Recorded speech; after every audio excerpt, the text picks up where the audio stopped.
تعال تعال تعال اقعد جنبي هنا. تعال. لو انا قاعد مع واحد وبنتناقش ازاي نحل مشكلة بينا، جالي واحد صاحبي وقال لي في ناس بره متنكرين في زي عمال نظافة ومعاهم أسلحة وهيموتوك وانت خارج. بعت الرجالة، كلمت الرجالة بتوعي وبعتهم اتأكدوا من الكلام ده وعرفوا ان الكلام ده صح. لاحظ ان اللي قال لي واحد صاحبي، مش الرجالة بتوعي اللي اكتشفوا كده، يعني صاحبي هو اللي عرف وقال لي. هقعد معاه تاني واتفاوض؟ طيب لو انا راجل حكيم ودبلوماسي على لاخر درجة اقول ايه؟ اقول نقعد بكره، نقعد بعد، طب عشان اقعد معاك اعمل كذا وامثل ان انا ايه بقعد. اقعد معاه تاني ونبتدي نحرك الرجاله بتوعي عشان يخلصوا على الراجل اللي كان عايز يموت. ده بالظبط اللي حصل دلوقتي مع ترامب. يعني ترامب اكتشف ان الناس، قصدي العظيم ترامب، اكتشف ان الناس عايزه تموته وعرف تماما الموضوع ده. بالذمه تتوقع انه يقعد معاه؟ هيقعد يقول كده ويدن ويضرب فيه لحد ما يخلص عليه. في رأيي طبعا الموضوع مش ببساطة كده، ولا الموضوع يتعلق بحياة ترامب بس، بل ان الموضوع مخطط ليه ومحسوب. ولو انت بس مشيت معاها كده تدريجيا هتجد انه محسوب ليه كويس قوي قوي قوي قوي قوي. محسوب ليه ان احنا نضعف ايران ونوصلها لدرجة وندي لها شوية حاجات، واحنا عارفين ان ايران اساسا ما فيش حد يقدر، يعني اللي مضى مع ترامب اساسا لا يملك انه يمضي مع ترامب. ليه؟ ملهاش رئيس. بعت البترول عالي، بعت البترول اللي عندي كله، المخزون الامريكي كله اتباع بالسعر العالي، وعملت على ايران حصار وخنقتها. بقت تقول ايه؟ عايزه سيب لي شويه من فضلك. وقد كان سابوها شويه، كله شحن تاني بترول. هو رجع المستودعات بتاعته تاني. لاحظ ان امريكا عمرها حتى لو مستودعاتها زيرو عمرها ما هيحصل لها شيء لسبب بسيط جدا جدا، ان عندها انتاجها يكفي. وانتاج فنزويلا دلوقتي يا جدعان اعتبروه انتاج امريكا، ما هوش انتاج فنزويلا انيمور، اعتبروه انتاج امريكا. ف وفوق كده كمان، لو بالفرض الاثنين دول ما كفوش، ممكن تجبر اي دولة تانية هي ان توجه بترولها كله لامريكا. هي التاريخ بيقول لنا هي القوة هي اللي بتتكلم، مش موضوع امريكا ولا غيره. يعني انجلترا وفرنسا لما كانوا اكبر قوتين في العالم احتلوا العالم كله، يعني قسموه مع بعضيهم كده، واسبانيا اخرى احتلت معاهم. فالقوة هي اللي بتدي اللي بتصنع القرار او بتصنع الامور. وهو ده اللي عاجبني في ترامب، وعشان كده بسميه دايما العظيم ترامب. بسميه العظيم ترامب ليه؟ لأن الراجل ده عنده مبدأ واحد، هو المبدأ اللي يجب أن يكون عند أي رئيس جمهورية. إيه هو المبدأ ده؟ هو إن مصلحة بلدي أولا، حتى لو هدوس على رقاب الناس كلها.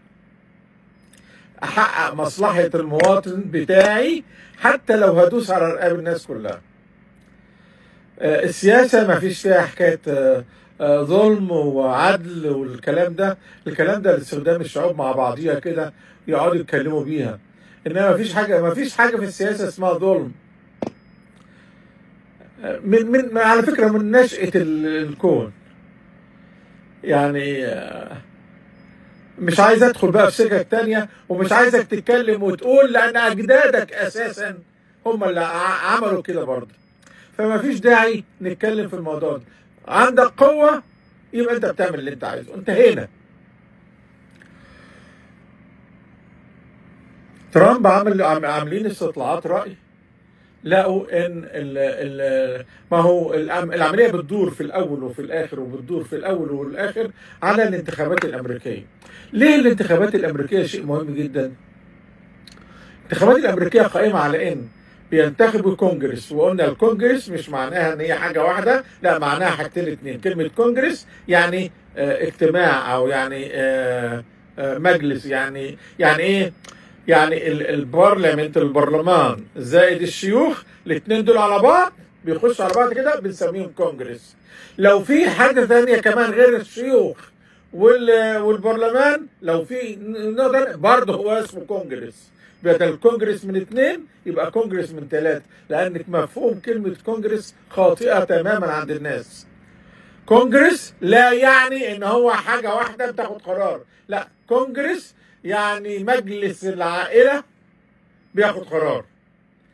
مجلس العائله ده يكون مكون من كذا طائفه، من كام طائفه ما تفرقش. فمجلس العائله في الحاله الامريكيه مكون من اثنين، الشيوخ والبرلمان.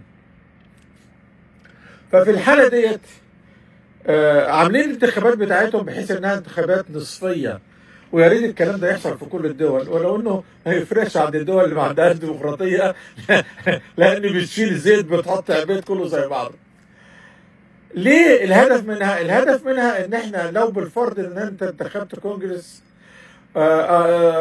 يعني كونجرس قلنا يعني الاثنين، انتخبت شيوخ وبرلمان اللي هم الاثنين دول، وطلعوا مش كويسين لسبب او لاخر، او لا يؤدي ما يطمح اليه المجتمع او الشعب، يبقى في فرصة ان احنا نغير بعد سنتين، بدل ما يقعدوا نقعد مستنينهم 4 سنين، بعد سنتين بيحصل انتخابات تانية، تجديد نصف. يعني ايه؟ النائب اللي انتخب النهاردة في شهر فبراير اللي جاي مثلا، اسف شهر نوفمبر اللي جاي، النائب اللي انتخب هيقعد سنتين، والنائب اللي انتخب من سنتين فاتوا هيدنوا، ده مش هيحصل عليه انتخاب تاني. وبعدين اللي هينتخب في شهر نوفمبر هيقعد 4 سنين. اللي انا اقصده ان انت كل سنتين بينتخب، بحيث ان كل نائب تكون مدته في الخدمة 4 سنين.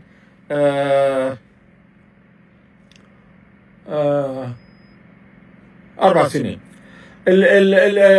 الهدف من كده ان انا اعمل تجديد نصفي، وبعدين بيجي بقى اللي عددهم بيزيد عن التاني، جمهوري بيبقى زياده عن الديمقراطي، فبيجوا يصوتوا. في الالتزام الحزبي هنا رهيب رهيب الى درجه فظيعه. طبعا في ناس بتشذ عن الالتزام الحزبي ده، بس ده قليل قوي بيحصل يعني، بس ده قليل قوي قوي. فلما انت بتاخد اغلبيه يبقى انت بتاخد ضمانات ان انت لما تعمل اي قرار ان الكونجرس هيوافق على قرارك، والموضوع بتاعك هيعدي. بتطلع مشروعك هيعدي، بتشن الحرب الموضوع هيعدي، وما الى ذلك. لعبها بذكاء ترامب وانهى الحرب، وبالتالي فتره ال6 شهور اللي هي كانت مهله بالنسبه له خلصت. الحاجة التانية بيقيس بقى وجهات النظر وبيقيس شعبيته، وجد ان شعبيته نازلة خالص. فطبعا الحزب قاعد يفكر له، مش بس ترامب يعني، الحزب قاعد يفكر له طب نعمل ايه، طب نعمل ايه، طب نعمل ايه. قال لك في 3 حاجات ممكن تتعمل، وهو ده اللي بيحصل. الحاجة الأولانية ان موضوع ايران اللي انت خسرت اسهم كبيرة قوي بسببها، لازم تنتصر عليها ولازم تخلصه، وبالتالي هيخش في تاريخك وهيبقى حاجة جميلة وحلوة قوي قوي قوي. النقطة الثانية موضوع الانتخابات وتزوير الانتخابات والبتاع والموضوع اللي امريكا كلها بما فيهم ولادي كلهم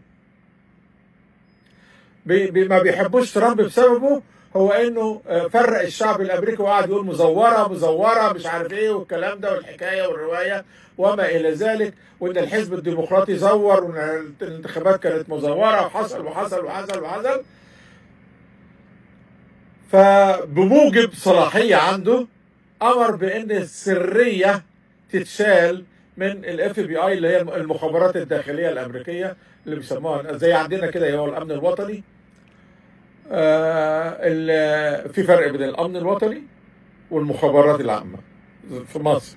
المخابرات العامة دي بره، عشان بلاد بره.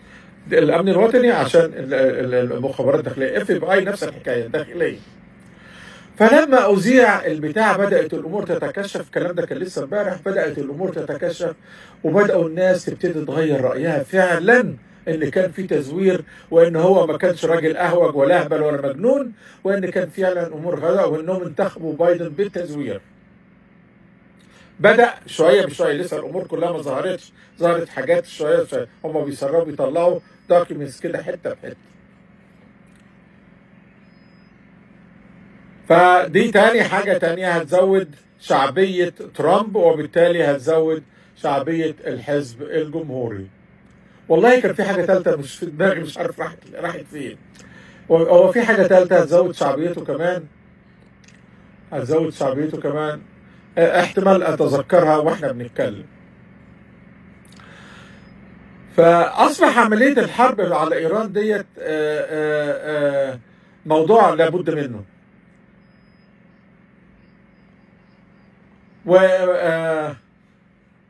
هيضطر يعمله، وهيضطر المرة دي بقى يا أستاذي. ده على فكرة ده توقعي يعني احتمال أنا أكون غلطان، غيره. أنا مش خبير بلنجاني، ولا أنا الله يمسيه بالخير ده مش عارف شكله تعبان. الحاج سمير فرج اللي بيطلع يقول لك لما يحقق أهدافه، والحاجات الافتاءات العجيبة اللي بيطلع يقولها ديت، يا رب يكون بخير. ولو عنده سبب صحي منعه من الظهور، ربنا يشفيه.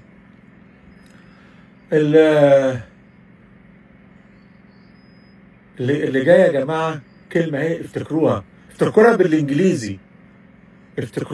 بالانجليزي. كاياس. كلمه كاياس.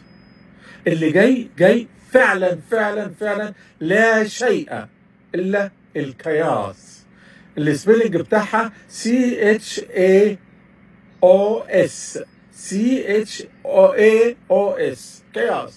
كايوس يعني معمعة خلطبيطة. معمعة فعلا بمعنى كلمة معمعة. هتشوفي إيران بتضرب الخليج، إيران بتضرب المفاعل النووي في إسرائيل. هتشوف فيه كله بيضرب في كله. إيران يعني، طب إيه إيران بتضرب إيران دي؟ يا أستاذ، اللي هيحصل إن الساحل الغربي لإيران اللي هو بيطل على الخليج هيتم احتلاله عن طريق مين؟ في الأول عن طريق مرتزقة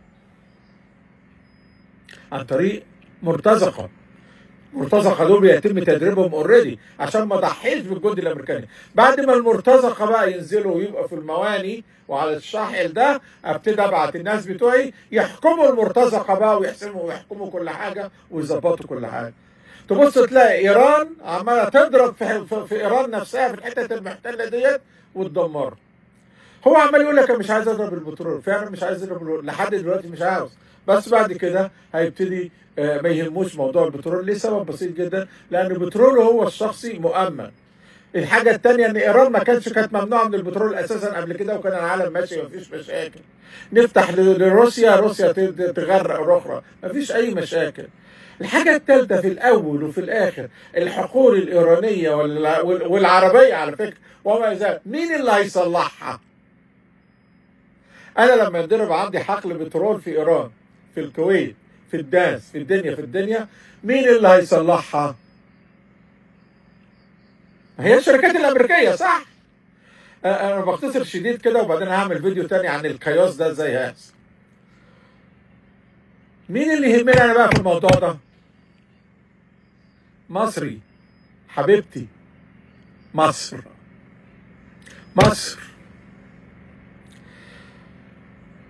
مصر مستفيدة يا جماعة. مصر مش هيحصل لها حاجة. حكاية الحوثيين والبتاع والكلام ده كلام فاضي مقدور عليه، لأن الجماعة بتوع الحوثيين دول على قدهم، وشغالين بنظام